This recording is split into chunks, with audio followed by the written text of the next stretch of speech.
राम जय जय राम। असय अभिमान जाई जनि मोरे, श्री राम जय जय राम। असय अभिमान जाई जनि मोरे, श्री राम जय जय राम। मैं सेवक रघुपति पति मोरे, मैं सेवक रघुपति पति मोरे, श्री राम जय जय राम। श्री राम जय जय राम। श्री राम जय जय राम।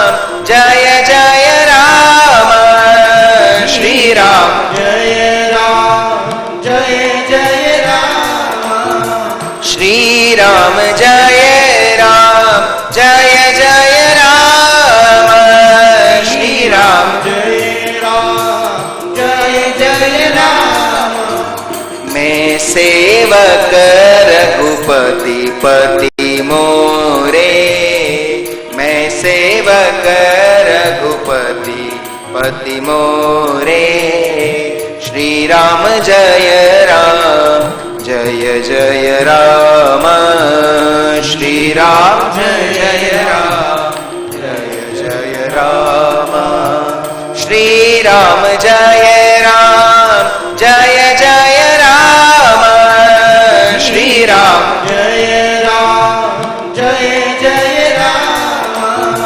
श्री राम जय जय राम। श्री राम जय जय राम।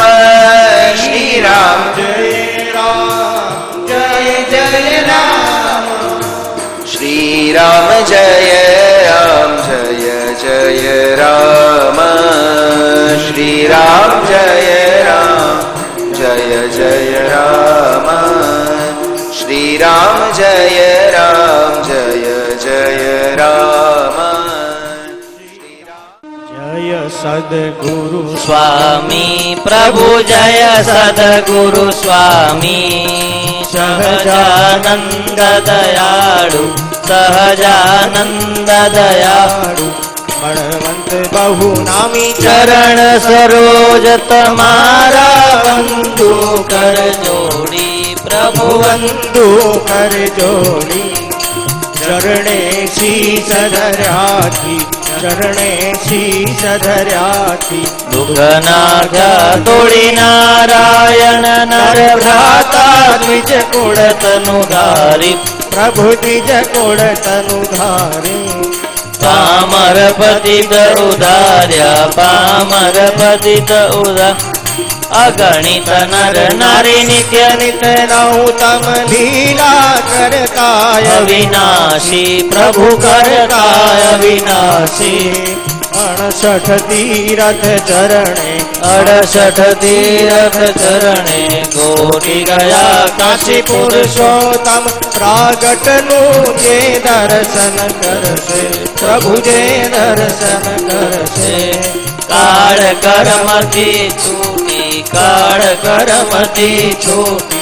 कुटुंब सहित तसे अवसर करुणा निधि करुणा बहु की माले कर।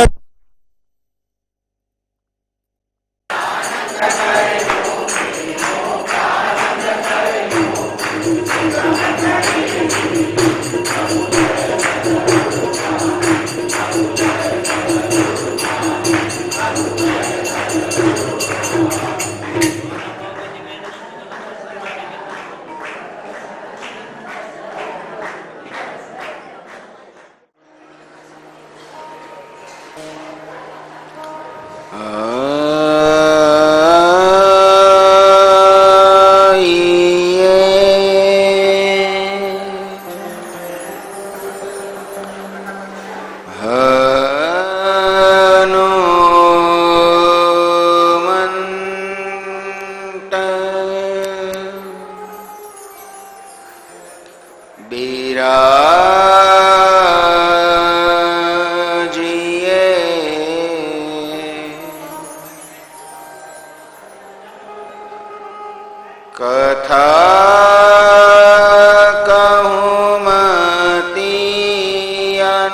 સાર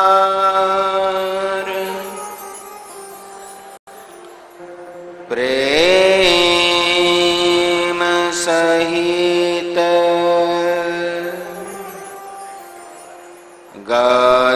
ગાદી ધરો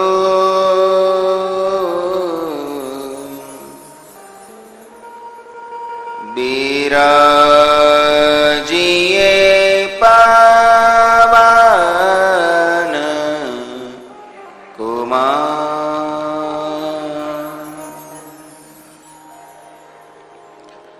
વર્ણિ વેશરમણીયા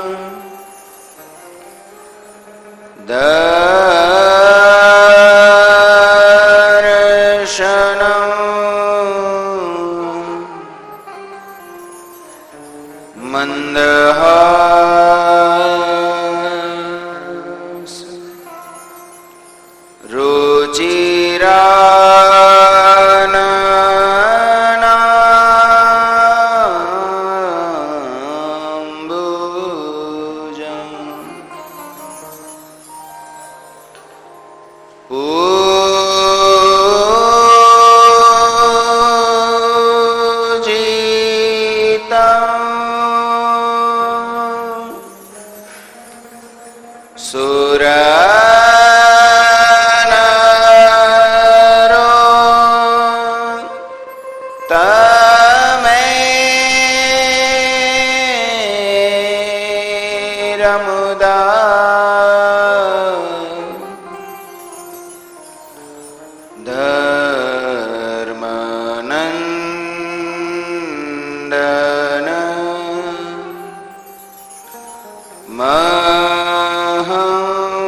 ભગત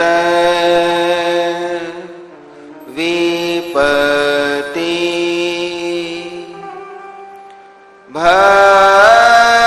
ભંજન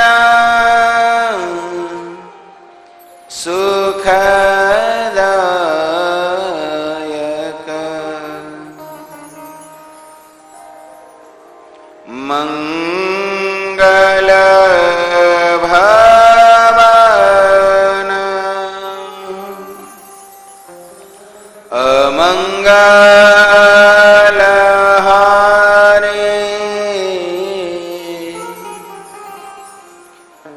દ્રવંસો દશરથ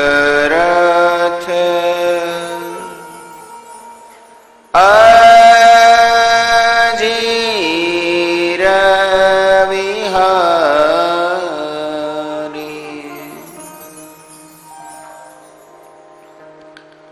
મુકં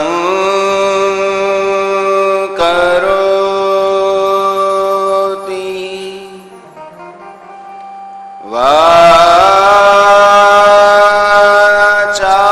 વાચાલં પંગુ લંઘયતે ગિરિ યત્કૃપા ત્વામહં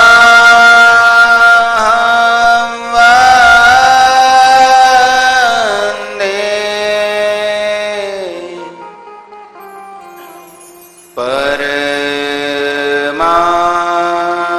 પરમાનંદ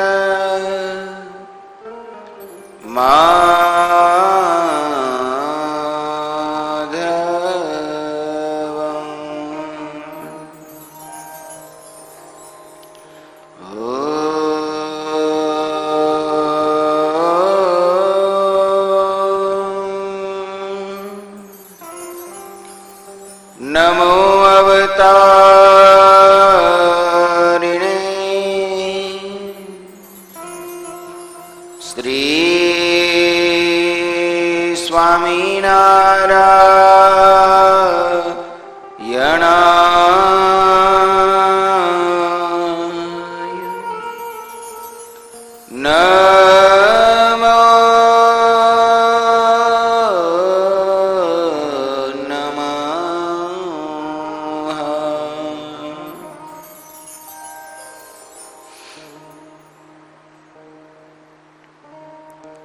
બોલો સ્વામિનારાયણ ભગવાન શ્રી રામચંદ્ર ભગવાન શ્રી રાધા કૃષ્ણ દેવ શ્રી નરનારાયણ દેવ શ્રી લક્ષ્મીનારાયણ દેવ શ્રી નીલકંઠ મહાદેવ શ્રી વિઘ્ન વિનાયક દેવ શ્રી કષ્ટભંજન દેવ શ્રી ગંગે માત કી શ્રી રામચંદ્ર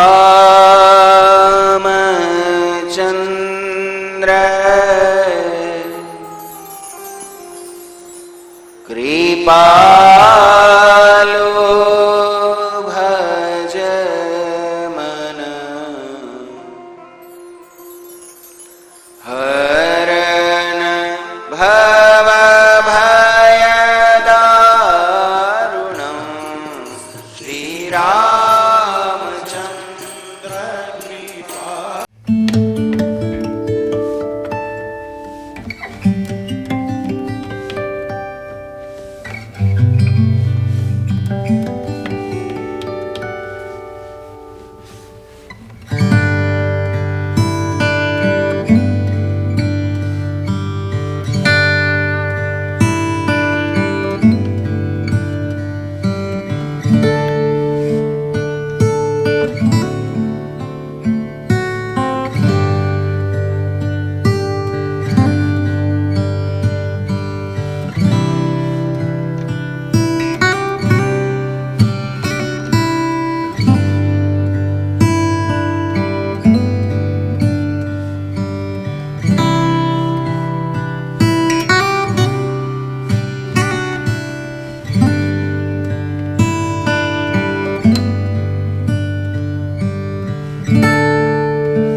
चंद दशरथ नंदन रघुनाथ आनंद कंद कौशल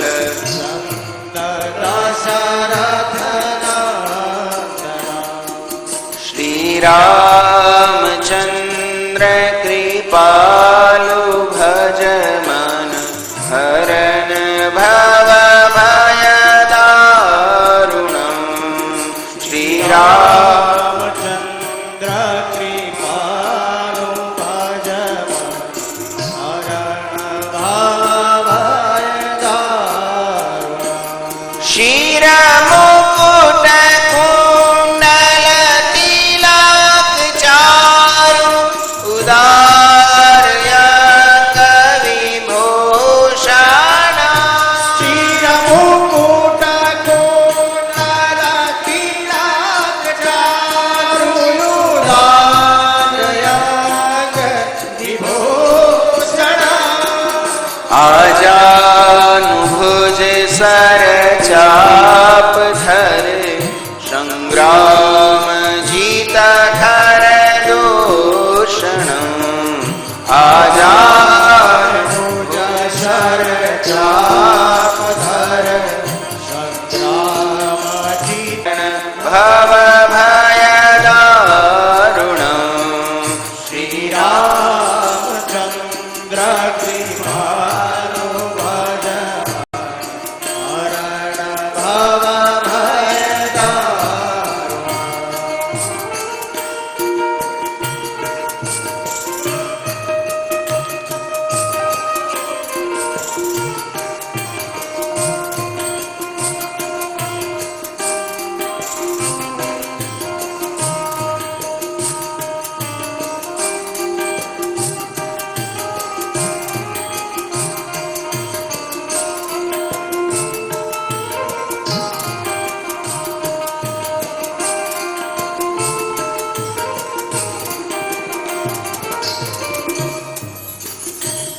इति वदति तुलसीदास शौकर शेष मुनि मन रंजना इति वदति तुलसीदास शंकर शेष मुनि रंजना मम हृदय कुंज निवास गुरु कामादि खल दल गंजन मम हृदय कुंज निवास गुरु कामादि काल दल गंजना श्री रामचंद्र कृपालु भज मन हरन भव भय दारुण श्री रामचंद्र कृपालु भज हरण भव भय दारुण नव कंज लोचन कंज मुख कर कंज पद कंजारुणम नव कंज लोचन कंज मुख कर कंज पद कंजारुण श्री रामचंद्र कृपालु भज मन हरण भव भय दारुणम श्री रामचंद्र कृपालु भज हरण भव भय दारुण हरण भव भय दारुण हरण भव भय दारुण हरण भव भय दारुण बोलो रामचंद्र भगवान की जय। સર્વ અવતારના અવતારી પરાત્પર પૂર્ણ પુરુષોત્તમ ભગવાન શ્રી સ્વામિનારાયણ મહાપ્રભુ લીલા પુરુષોત્તમ ભગવાન શ્રી કૃષ્ણચંદ્ર નારાયણ અને જેમના ગુણ, યશ અને કીર્તિને ગોસ્વામી તુલસીદાસજીએ જે ગ્રંથમાં આલેખી છે અને જેમના પાપનાશક અને કલ્યાણકારક મંગલ ચરિત્રોની કથાઓ આપણે 7 દિવસથી શ્રવણ કરી રહ્યા છીએ એવા મર્યાદા પુરુષોત્તમ ભગવાન શ્રી રામચંદ્રજીના એ મંગલ ગુણોનું શ્રવણ કરવા માટે પધારેલા પૂજનીય સંતો, સર્વે સેવાભાવી યજમાનશ્રીઓ તથા ભગવાનની કથા સાંભળવા માટે પધારેલા આપ સર્વે ભક્તજનોને ભાવથી જય સ્વામિનારાયણ.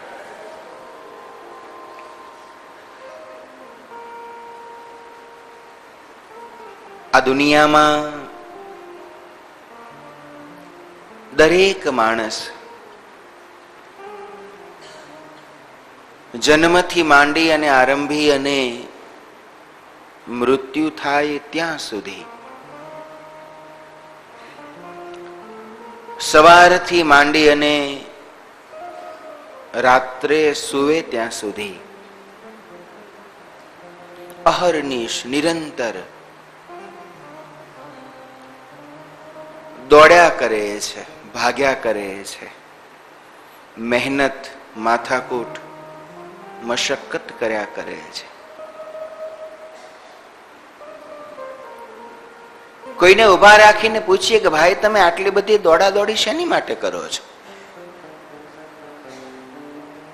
આટલી બધી માથાકૂટ, આટલા બધા લોહી ઉકાળા શેની માટે કરો છો? ત્યારે 99.99% માણસોનો જવાબ એક હોય કે સુખી થવા માટે. ખોટું હોય તો સુધારજો, બરોબર છે ને? જે દોડ્યા કરે છે માણસ માત્રની જીવન પર્યંતની દોડ એ સુખની શોધ માટે છે. આખી જિંદગી શોધે છે સુખ મળી જાય, સુખ મળી જાય, સુખ મળી જાય. પણ સુખ એવું લપસણું છે ને, હાથમાં આવે છે અને છટકી જાય, હાથમાં આવે છે અને છટકી જાય.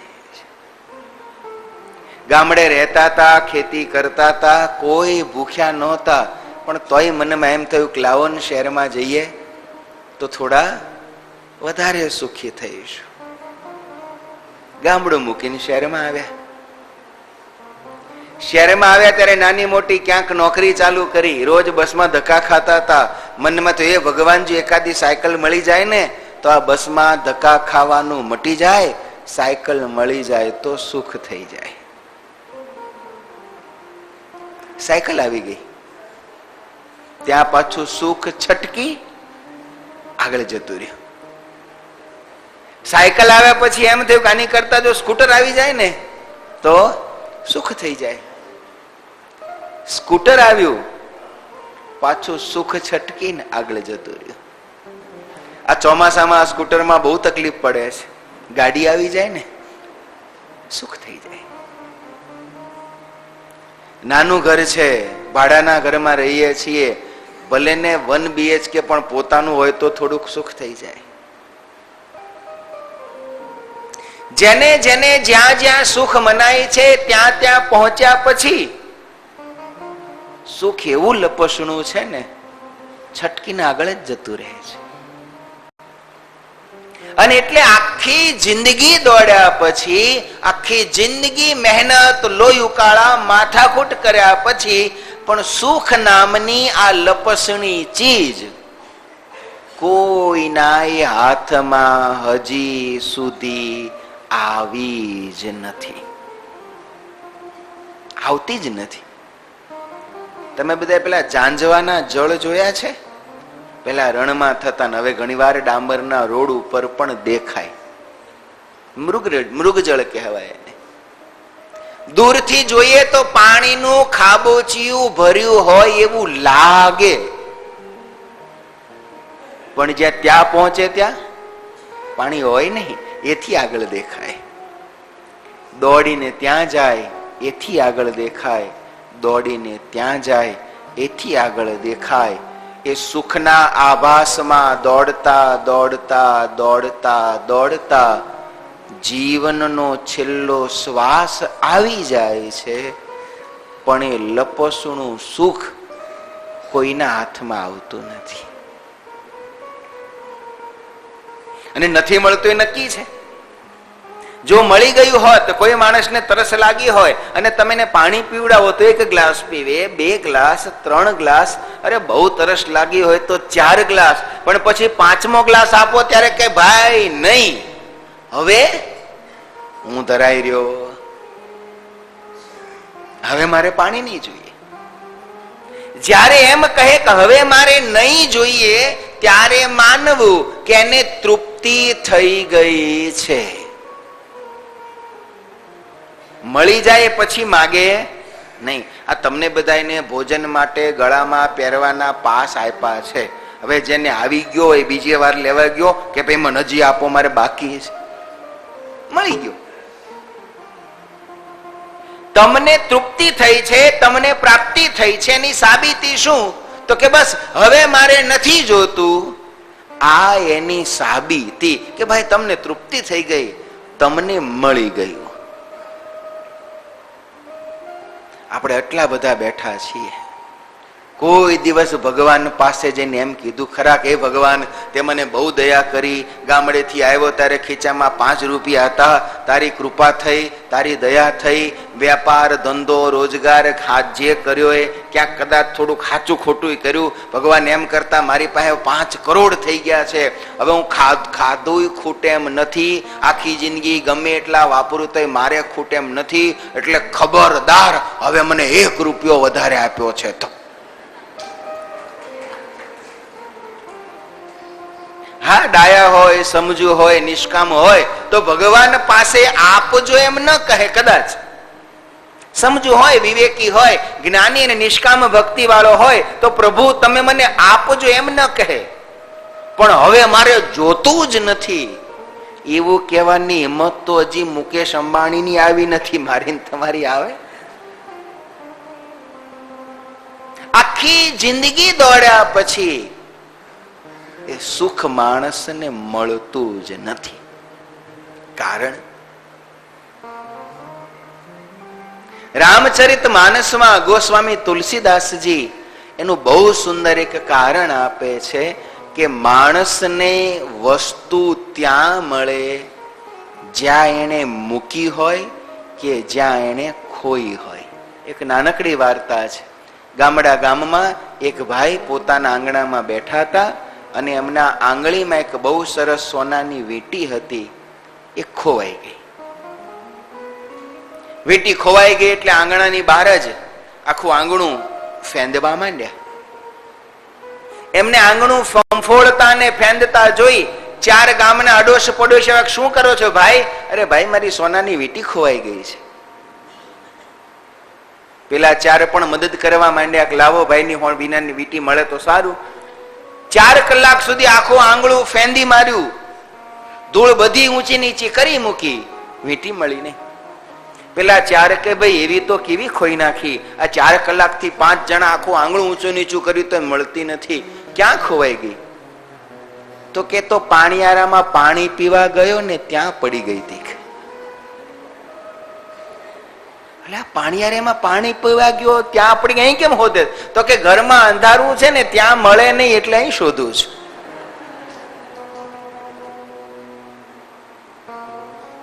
આપણી સ્થિતિ પણ આમાંથી બહુ જુદી નથી. સુખ છે આપણી ભીતર, સુખ છે આપણી સમજણમાં, સુખ છે આપણા વિચારોમાં, સુખ છે આપણા સંતોષમાં, સુખ છે આપણા જ્ઞાનમાં. પણ એને આપણે શોધીએ છીએ ગાડી, મકાન, દુકાન, ધન, સંપત્તિમાં. આખી જિંદગી ત્યાં શોધીએ છીએ તોય નથી મળતું, કારણ કે આપણે શોધીએ છીએ ખોટી જગ્યાએ. આ માનસ આપણને જ્ઞાન આપે છે, આ ગ્રંથ આપણને સમજણ આપે છે, આ ગ્રંથ આપણને વિવેક આપે છે. ઘણા બધા માણસો પૂછે છે, મેં પહેલા દિવસે કીધું કથા સાંભળી સાંભળીને શું મળે? કથા સાંભળીને સમજણ મળે, કથા સાંભળીને જ્ઞાન મળે, કથા સાંભળીને વિવેક મળે.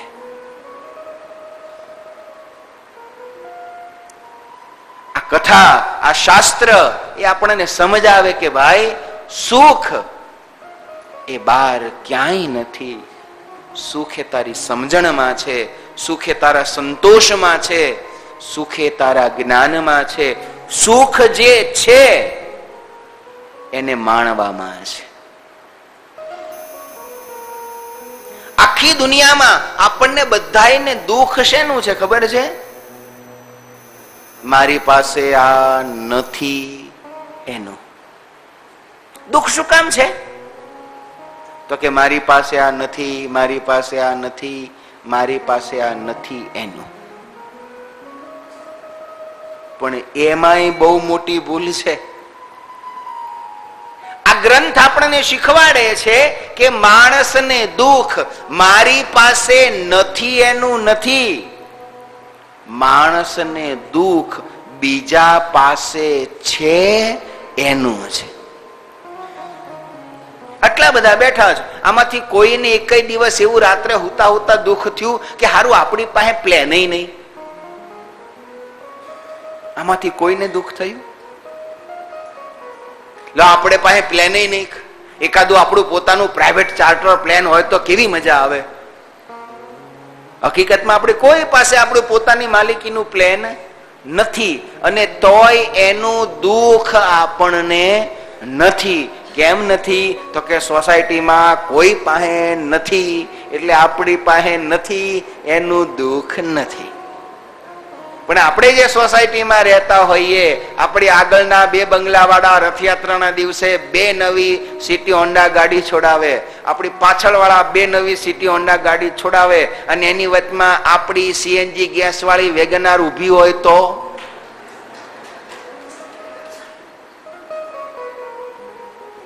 મનમાં જરાક દુઃખ થાય. દુઃખ શેનું થાય છે? મારી પાસે નથી એનું નહીં, આની પાસે છે એનું. આ ગ્રંથ આપણને શીખવાડે છે, જીવનમાં જે દિવસે નથી એનું દુઃખ લાગે ને તે દિવસે આંખ બંધ કરી અને જે છે એ ગણવા માંડજો. એ જ ક્ષણે જીવનના બધાય દુઃખ નાશ પામી જશે. આપણે કાયમ એ જ ગણ્યું કે મારી પાસે શું નથી, કોઈ દિવસે ગણ્યું જ નહીં કે મારી પાસે ભગવાને કેટલું કેટલું કેટલું આપ્યું છે. માણસના જીવનમાં સુખ એની સમજણમાં છે, એના વિવેકમાં છે, એના સંતોષમાં છે અને એના જ્ઞાનમાં છે. અને જેની પાસે સમજણ છે, સંતોષ છે, વિવેક છે, જ્ઞાન છે, એને દુનિયામાં કોઈ વ્યક્તિ, કોઈ પરિસ્થિતિ, કોઈ સંજોગ એને દુખી કરી ન શકે. અને જેની પાસે સમજણ નથી, જેની પાસે વિવેક નથી, જેની પાસે જ્ઞાન અને સંતોષ નથી, એને દુનિયામાં કોઈ સુખી કરી જ ન શકે. ગીતામાં ભગવાનને અર્જુનને કહ્યું કે અર્જુન, આત્મસ્ય મિત્ર આત્મૈવ રિપુમાત્મનઃ. અર્જુન, તારો મિત્ર પણ તું જ છે, તારો શત્રુ પણ તું જ છે. અને હજી એક વાત કદાચ તમને કડવી લાગે તોય કહી દઉં, જીવનમાં કોઈ દિવસ એવા વહેમમાં રહેતા નહીં કે ફલાણો મને સુખી કરશે. આ દુનિયામાં કોઈ કોઈને સુખી કરી શકતું નથી. માણસ પોતે જ સુખી થઈ શકે છે.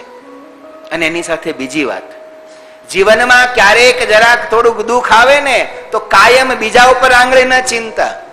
આણે મને દુખી કરી નાખ્યો, આણે મને બરબાદ કરી નાખ્યો, આણે મારી જિંદગી ધૂળધાણી કરી નાખી. ના રે ના.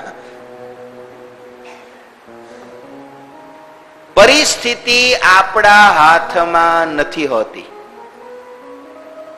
આપણા જીવનમાં કેવી પરિસ્થિતિઓનું નિર્માણ થશે એ આપણા હાથમાં નથી. પણ હા, એ પરિસ્થિતિમાં કેવી રીતે રહેવું એ આપણા હાથમાં છે. અને જે માણસ પાસે સમજણ અને જ્ઞાન છે એ પરિસ્થિતિ પ્રમાણે જો પોતે પોતાની જાતને બદલી નાખે તો સદાય સુખી સુખી અને સુખી. પણ આપણી બધાની મુશ્કેલી એ છે. હું નાનકડો દાખલો આપું કે આપણે બધા કથામાં બેઠા છીએ, આ બે બાજુ થાંભલા છે. આ થાંભલાની પાછળ કોઈ ખુરશી લઈને બેઠો હોય અને કથા સાંભળે તેને વ્યાસપીઠ દેખાય નહીં. કથા સંભળાય ખરી પણ એને વ્યાસપીઠ ન દેખાય. એટલે મૂંઝાય કે હારું મને દેખાતું નથી. કેમ નથી દેખાતું? તો કે આ થાંભલો આડો છે ને એટલે. તો હવે મારે વ્યાસપીઠ જોવી હોય તો શું કરવું પડે? તો કે ધક્કો મારીને થાંભલાને ખાઈડ નાખો. આ થાંભલો મને નડે છે, ધક્કો મારીને થાંભલો ખસેડી નાખું ને તો મને વ્યાસપીઠ દેખાય. આમ કરીને થાંભલાને ગમે એટલા ધક્કા માર્યા કરે તો એને થાંભલો ખસે ખરો? ના. પણ એના બદલે એમ વિચારે કે મને વ્યાસપીઠ નથી દેખાતી. કેમ નથી દેખાતી? તો કે આ થાંભલો આડો આવે છે તો હું થોડોક ખસી જાઉં તો એનું કામ થઈ જાય. આ નાની વાત આપણે જીવનમાં સમજી નથી શકતા. આખી જિંદગી આપણે થાંભલાને જ ધક્કા મારી મારી મારીને થાકી જઈએ છીએ. આપણે એક તસુ ખસતા નથી. આપણા જીવનમાં પરિસ્થિતિ કેવી નિર્માણ થાય એ બધું આપણા હાથમાં નહીં હોય. પણ એ પરિસ્થિતિમાં કેવી રીતે રહેવું એ આપણા હાથમાં છે. વરસાદ પડે છે, આપણા હાથમાં છે રોકવો? ના. પણ છત્રી લેવી તો આપણા હાથમાં છે. ગરમી છે, ઉનાળો છે, આપણે ગરમીને નહીં રોકી શકીએ પણ પંખા નીચે બેસવું એ તો આપણા હાથમાં છે. શિયાળામાં ઠંડી બહુ છે, ગમે એટલી બૂમો પડે કે બહુ ઠંડી બહુ ઠંડી બહુ ઠંડી, પણ એ આપણા હાથમાં નથી. પણ મફલર સ્વેટર પહેરવું એ તો આપણા હાથમાં છે ને. જીવનની પરિસ્થિતિઓ આપણા હાથમાં નથી. પરિસ્થિતિ પ્રમાણે જે સમજણથી પોતાની જાતને બદલે એ સદાય સુખી થાય. આ માનસની કથા એ જગતને બદલવાની કથા નથી, જાતને બદલવાની કથા છે. ગોસ્વામી તુલસીદાસજી આ ગાથા એટલે લખી છે કે આ ગાથા દ્વારા આપણે દુનિયાને નહીં બદલી શકીએ, જાતને બદલજો. આપણી જાત બદલાશે ને જગત આપોઆપ બદલાઈ જશે. આપણી બધાની મુશ્કેલી એ છે આપણે જગતને બદલવા ઈચ્છીએ છીએ પણ જાતને બદલવા તૈયાર નથી. મેં ગઈકાલે કહ્યું તો આજે ફરી કહું છું, આ કથા દ્વારા આપણામાં કંઈક બદલાવ આવે ને એવો પ્રયત્ન આપણે સૌ કરજો. આ 7 દિવસની કથાનો હેતુ એ છે કે આપણા જીવનમાં કંઈક બદલાવ આવે, આપણા જીવનમાં કંઈક ભક્તિ આવે, આપણા જીવનમાં સેવા આવે, આપણા જીવનમાં સત્સંગ આવે, આપણા જીવનમાં સદગુણ આવે, આપણા જીવનમાં નમ્રતા આવે. અને જેના જેના જીવનમાં સદગુણ આવ્યા, જેના જેના જીવનમાં નમ્રતા આવી, જેના જેના જીવનમાં ભક્તિ આવી, ભગવાન એને આપોઆપ આવી એને મળ્યા. ગોસ્વામી તુલસીદાસજી એ જ ભગવાન રામચંદ્રજીના મંગલ ચરિત્રો ગાતા કહે છે કે પરમાત્મા જગતના કલ્યાણ માટે વનમાં પધાર્યા. વનમાં રાવણ આવી અને સીતાજીનું હરણ કરીને લઈ ગયો છે. શિવજી ભવાનીને પરમાત્માના ચરિત્રોની ગાથા કહેતા કહે છે કે દેવી, આ બાજુ લક્ષ્મણજી સીતાજીના વચનોથી પ્રભુની મદદ માટે જ્યાં પ્રભુને શોધતા, પ્રભુ હે રાઘવ હે રામ આમ પોકાર કરતા વનમાં ગયા. ભગવાન રામચંદ્રજીનો લક્ષ્મણજીનો મેળાપ થયો. લક્ષ્મણજીને પોતાની પાસે આવેલા જોઈ ભગવાન રામચંદ્રજી ચિંતિત થયા. લખનને કહ્યું કે લખન, મેં તો તમને સીતાજીનું રક્ષણ કરવાનું કહ્યું હતું, તમે અહીં કેમ આવ્યા? લક્ષ્મણજીએ કહ્યું, પ્રભુ આપનો અવાજ સાંભળ્યો ને, આપના રક્ષણનો પુકાર સાંભળ્યો કે દોડજે લખન દોડજે, બચાવજે લખન બચાવજે. પ્રભુ એ અવાજ સાંભળ્યો ને, માં સીતાને બહુ ચિંતા થઈ. એમણે મને પરાણે તમારા રક્ષણ માટે મોકલ્યો છે. પ્રભુને ચિંતા થઈ. લક્ષ્મણજી અને ભગવાન રામચંદ્રજી ઉતાવળા જ્યાં પોતાની કુટિયા છે ત્યાં આવ્યા. ત્યાં આવીને જોયું ને, સીતાજીને જોયા નહીં. સીતાજી વનમાં ક્યાં ગયા? કોઈ એમનું હરણ કરી ગયું, કોઈ એમનો વધ કરી નાખ્યો, કોઈ હિંસક પશુ આવીને એમને લઈ ગયા. આ ચિંતા ભગવાન રામચંદ્રજીને થઈ છે. અને સીતાજીના વિયોગમાં ભગવાન કરુણ આક્રંદ કરી અને રડ્યા છે. લક્ષ્મણજીને સાથે લઈ સીતાજીના વિયોગમાં દુખી થયેલા ભગવાન રામચંદ્રજી સીતાજીની શોધમાં નીકળ્યા છે. શિવજી ભવાનીને કહે છે, દેવી એક બાજુ ભગવાન મનુષ્ય લીલા કરે છે, બધું જાણે છે, છતાં પણ મનુષ્ય ચરિત્ર કરતા થકા સીતાજીની શોધમાં વનવગડામાં રડતા રડતા ફરે છે.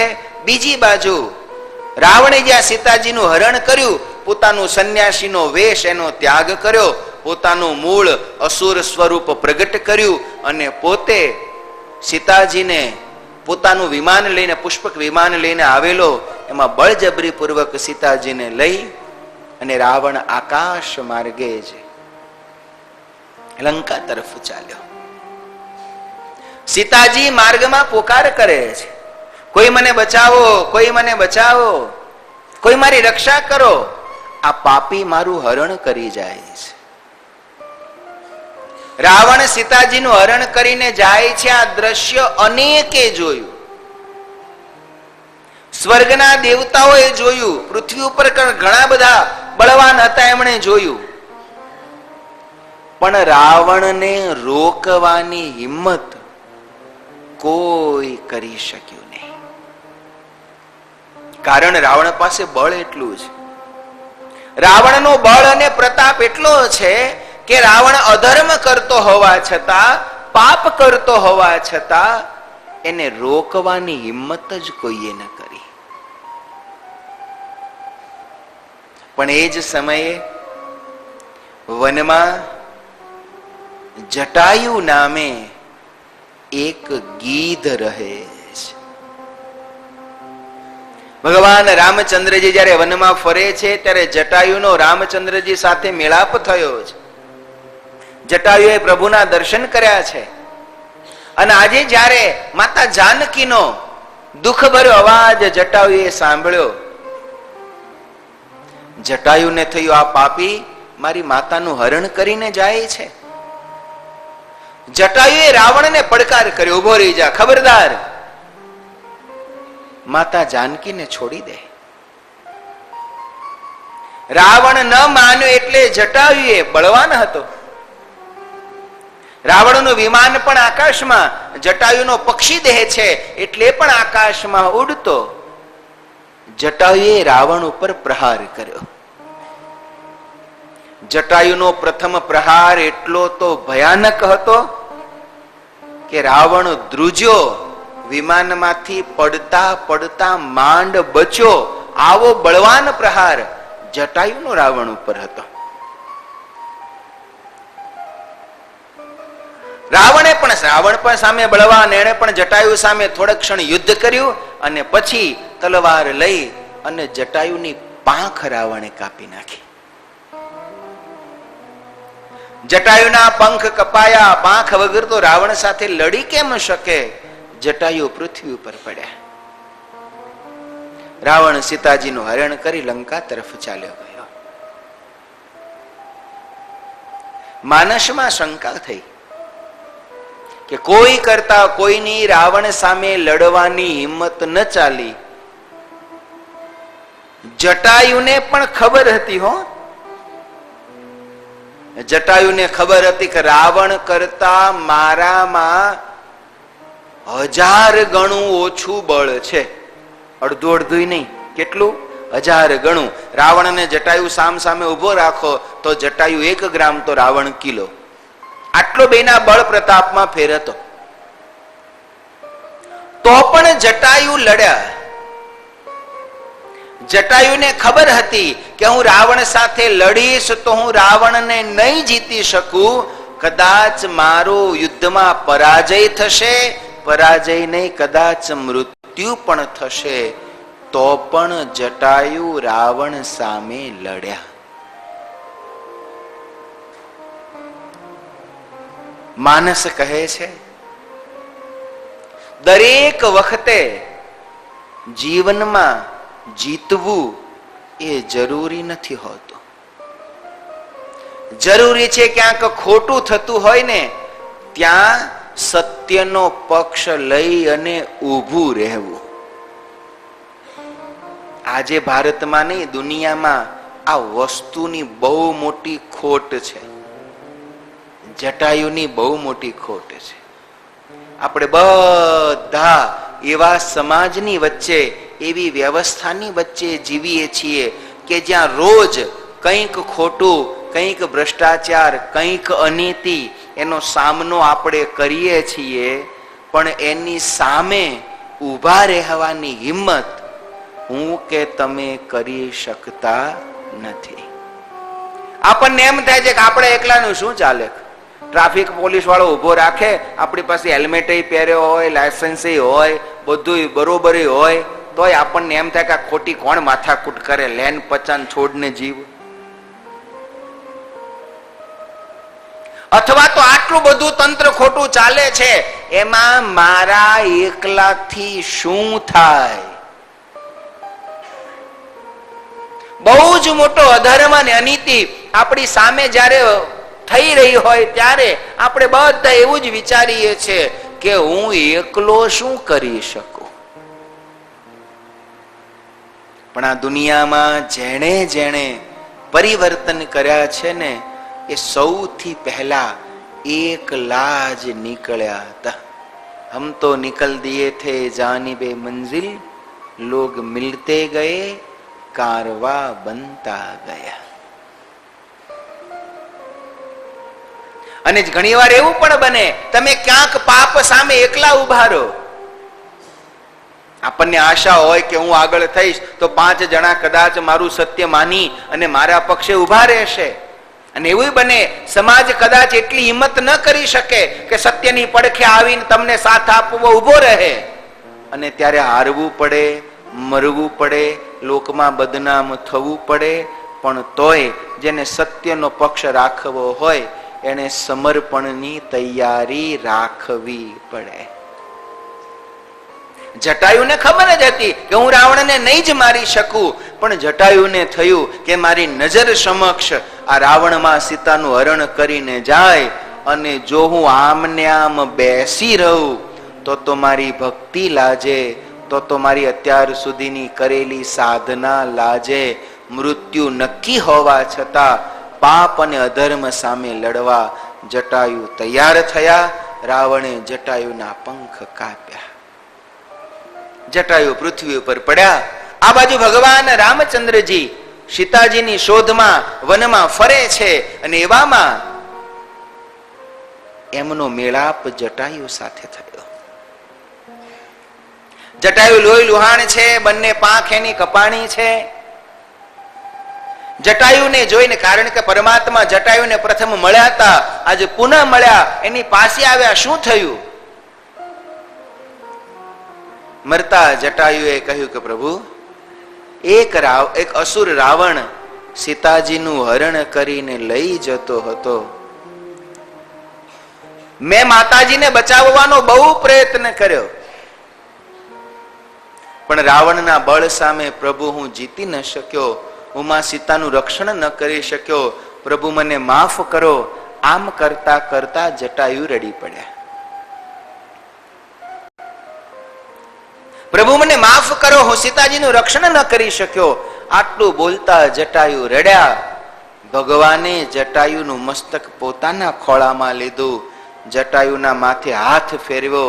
તું રડીશ નહીં, તે તો અમારો પક્ષ રાખ્યો, અમારો પક્ષ રાખીને તું લડ્યો. ભગવાન રામચંદ્રજીએ જટાયુને દિવ્ય ગતિ કહેતા મોક્ષ પદ આપ્યું છે. શાસ્ત્ર કહે છે મનુષ્ય દેહ વિના મોક્ષ પદની પ્રાપ્તિ થતી નથી. એટલે મનુષ્ય દેહને દુર્લભ કયો છે કે 84 લાખ યોનિમાં માણસ ફરે, એ જીવ 84 લાખ યોનિમાં ભટકે, પણ એક મનુષ્ય દેહ વિના એને ક્યારેય મુક્તિની પ્રાપ્તિ થતી નથી. કારણ કે મનુષ્ય દેહ વિના ભગવાનની ભક્તિ થતી નથી. ગાયમાં આપણે 33 કરોડ દેવોનો વાસ ગણીએ છીએ, એનું પૂછડું પૂજીએ છીએ, પણ તોય ગાયના દેહમાં રહ્યા થકા એને ભગવાનના ધામની પ્રાપ્તિ થઈ શકતી નથી. પણ આજે ભગવાને કૃપા કરી અને પાછું પક્ષીના દેહમાં રહેલા જટાયુ, અને પક્ષી પણ કેવું? ગીધ. અને ગીધ એટલે પક્ષીઓમાં પણ સૌથી નિમ્ન કક્ષાનું પક્ષી ગણાય. કારણ કે મરેલા પશુઓના માંસના ખાનારું આવું અધમ પક્ષી. પણ આજ ભગવાનનો પક્ષ રાખીને લડ્યું ને તો ગીધય ધામા ખગ આમીશ ભોગી રામ દીન એસી ગતિ જાચત યોગી. ગીધય ધામ ખગ આમીશ ભોગી રામ દીન એસી ગતિ જાચત યોગી. શ્રી રામ જય જય રામ, શ્રી રામ જય રામ, જય જય રામ, શ્રી રામ જય રામ, જય જય રામ, શ્રી રામ જય રામ, જય જય રામ. ગીત દેહ તજી દરી હરિ રૂપા ભૂષણ બાહુપટ પીતયનુપા.